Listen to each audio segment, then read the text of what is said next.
pero a mí me llamó la atención una cosa que es algo que yo vengo diciendo hace mucho tiempo y es el desprecio por la verdad y por la ciudadanía de este gobierno, en este caso encarnado por el premier Otárola, que no tiene el más mínimo reparo en mentir abiertamente, en este caso cuando era entrevistado por la periodista Sol Carreño. Sol Carreño le expresa su preocupación al premier Otárola por este pedido de facultades en el que, como todos sabemos, porque se ha sido ampliamente difundido, hay un pedido de facultades para legislar de parte del gobierno al Congreso. Ese anteproyecto se ha aprobado ya esta semana en la Comisión de Constitución.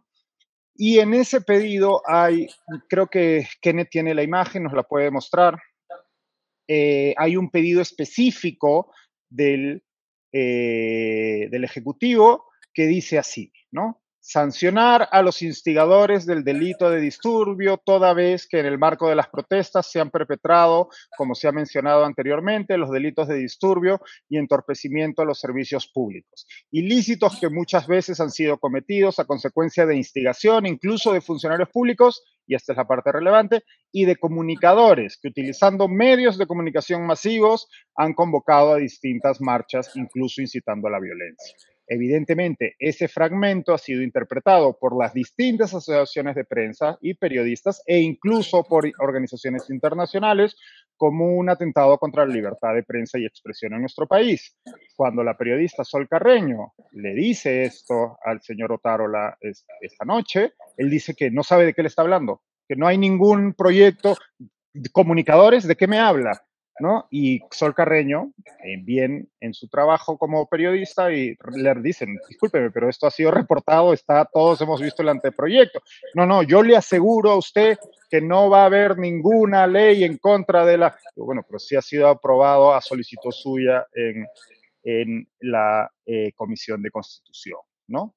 De nuevo, esto se suma a la ya, no sé, abultadísima lista de mentiras públicas por parte de la presidenta Dina Boluarte, por parte del premier Otárola y otros ministros de gobierno, ¿no? Entonces, Otárola ha monopolizado Legado. la atención hoy día, ha hecho hat-trick en los dominicales.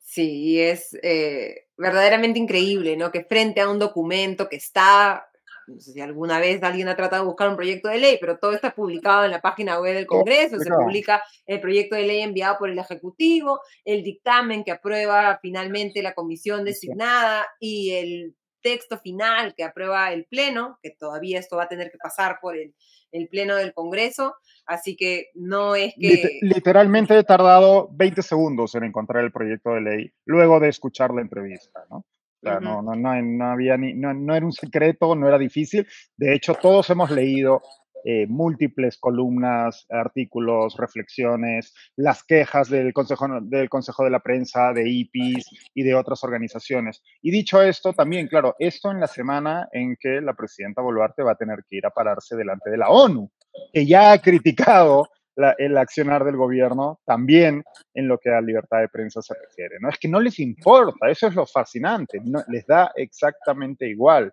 porque yo no puedo creer que el ministro Tarola, que como pueden ver ahí en la pantalla, el proyecto lleva su firma, pues no vamos a venir a creer que él no sabe lo que dice ese proyecto. ¿No?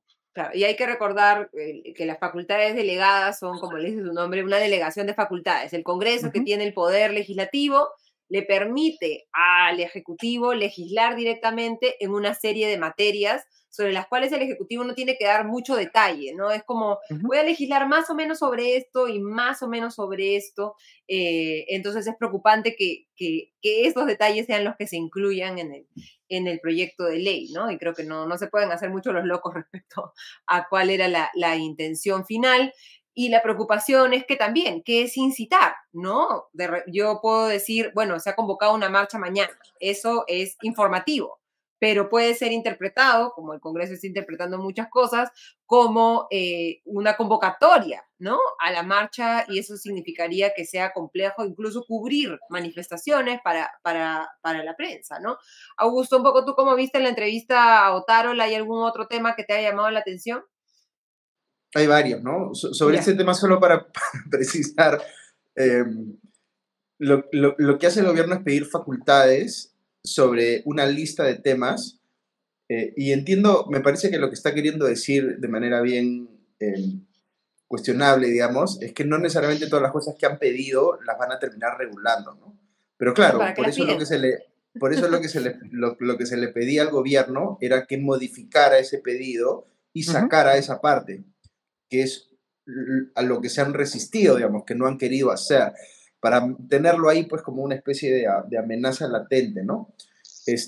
Cuando termina el gobierno de ejercer sus facultades delegadas y emite los decretos legislativos sobre el tema que ha pedido facultades, va al Congreso y el Congreso igual lo puede validar o lo puede rechazar, pero en este caso, digamos, como sabemos que hay pues un alineamiento entre el Congreso y el gobierno, como mencionaba Javier hace unos minutos, el Congreso pues va a estar, o no va a tener ninguna objeción, digamos, con que el Ejecutivo regule este tema, sobre todo habiendo también varios otros bancadas y congresistas con un discurso muy claramente marcado anti-prensa o anti-libertad de expresión, ¿no? Entonces, digamos que esto es algo que el Congreso hubiese querido de repente hacer por propia cuenta y ahora simplemente está contento con que lo quiera hacer el Ejecutivo, ¿no? Ujú. ¿Y sobre la entrevista, Augusto? A ver, a mí me pareció bien el desafío que le hizo Sol Carreño por el lado del gasto en prevención de fenómeno del niño, ¿no? Porque Otárola sigue con este rollo de que no, que solamente están considerando, digamos, lo ejecutado, pero tienen que considerarlo devengado, porque nosotros hacemos las horas y las horas se pagan al final. O sea, básicamente lo que está diciendo es que en realidad hay un montón de obras que están avanzando, pero que no se aprecian en las cifras porque son obras que se van a pagar al término de, digamos, cuando estén listas, ¿no?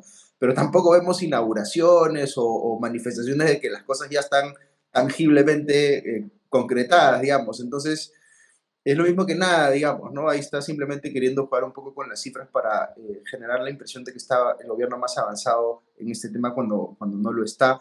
Y es muy preocupante porque estamos ya, digamos, con la época compleja encima y el niño, digamos, no hay cómo predecirlo con exactitud, pero pareciera que va a venir fuerte y eso va a ser complejo para el país, ¿no? Claro. Y bueno, luego está el tema de la ONU, ¿no? Que él dice, sí, nosotros somos respetuosos del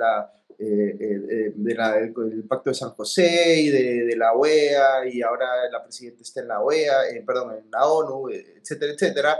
Pero al mismo tiempo movilizan a la Cancillería para defender la posición del Congreso en contra del hecho de que, digamos, el representante local de Naciones Unidas haya emitido opinión sobre el tema de la Junta Nacional de Justicia, ¿no?